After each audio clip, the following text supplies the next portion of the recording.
नमस्कार दोस्तों, केंद्रीय जांच एजेंसियों के कथित दुरुपयोग पर विपक्षी दलों की याचिका पर कार्रवाई नहीं करेगा चुनाव आयोग। ये बात खुद चुनाव आयोग रिपोर्ट कार्ड जारी कर मंगलवार को कहा है।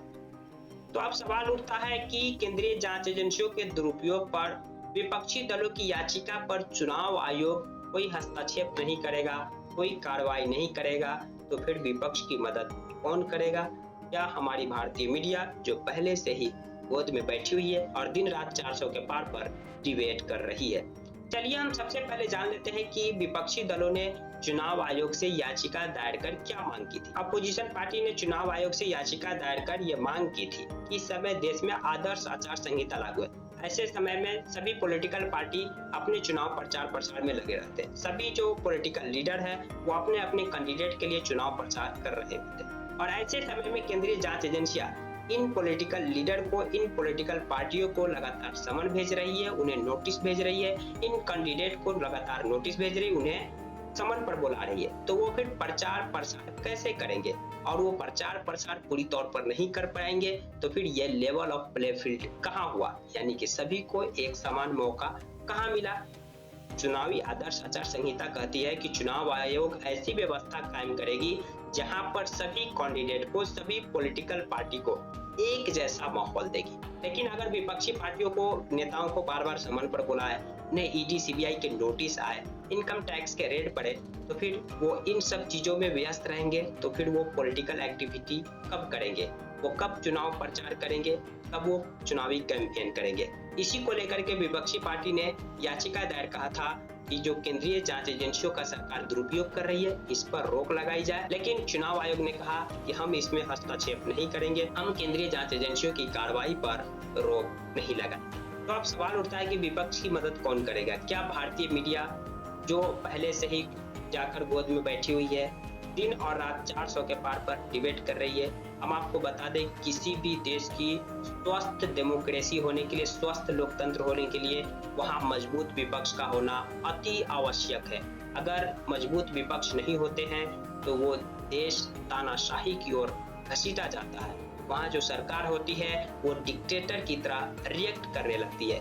फुल मेजोरिटी की सरकार बनने से सरकारी इंस्टीट्यूशन पर दबाव पड़ता है, यहाँ तक कि न्यायपालिका पर भी प्रेशर पड़ता है। और ये बात खुद कई सुप्रीम कोर्ट के रिटायर्ड जज ने कहा है कि जब भी केंद्र में फुल मेजोरिटी की सरकार होती है तो कार्यपालिका न्यायपालिका को पुश करने की कोशिश करती है, न्यायपालिका पर दबाव होता है। तो यानी कहने का मतलब कि अगर देश में विपक्ष कमजोर है तो इसका मतलब ये है कि वहाँ लोकतंत्र की सेहत पूरी तौर से ठीक नहीं है। आप कई देशों का एग्जाम्पल ले सकते हैं। हाल फिलहाल में रशिया में इलेक्शन हुआ, वहाँ पुतिन को 87% मत मिले। इसका मतलब ये नहीं है कि पुतिन की इतनी ज्यादा लोकप्रियता है कि 87% लोग वहाँ पुतिन को ही चाहते हैं। इसका मतलब ये है कि वहाँ जो कई पॉलिटिकल लीडर थे, जो विपक्ष के नेता थे, उन्हें पहले ही जेलों में डाल दिया गया या उन्हें मरवा दिया गया। पुतिन के सामने कोई ठोस कैंडिडेट ही नहीं उठ पाए। ऐसा ही एग्जाम्पल आप बांग्लादेश का ले सकते हैं। वहाँ भी शेख हसीना तीसरी या चौथी बार जीत कर आई है,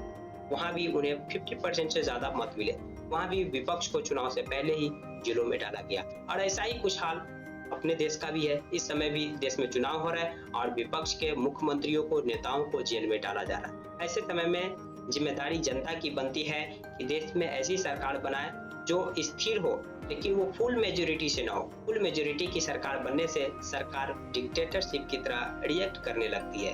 एक मजबूत विपक्ष भी हमें बनाना है और एक स्थिर सरकार भी बनाना है। 543 मेंबर ऑफ पार्लियामेंट के सीट्स है।